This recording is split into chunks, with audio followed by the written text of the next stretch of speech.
Implementing Scrum in a project involves adopting agile principles and practices to enhance collaboration, flexibility, and productivity. Here's a concise guide to implement Scrum effectively. Formulate the Scrum team. Establish a cross-functional team comprising roles like product owner, Scrum master, and development team members. Define responsibilities and ensure each role understands agile principles. Create a product backlog. Develop a prioritized list of features, enhancements, and fixes known as the product backlog. The product owner manages this list, ensuring it aligns with business goals and customer needs. Plan and conduct sprints. Plan time-box iterations, typically lasting 1 to 4 weeks. During sprint planning, the team selects items from the product backlog to work on and commits to completing them by the end of the sprint. Daily stand-up meetings.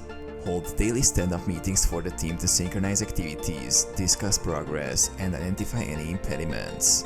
Each member answers 3 questions. What did I do yesterday? What will I do today? Are there any blockers? Sprint review and retrospective. At the end of each sprint, conduct a sprint review to demonstrate completed work to stakeholders. Follow it with a sprint retrospective to reflect on processes and identify improvements for the next sprint. Iterate and adapt. Continuously improve by iterating through sprints, refining processes, and incorporating feedback. Use metrics like velocity and burnout charts to track progress and make data-driven decisions.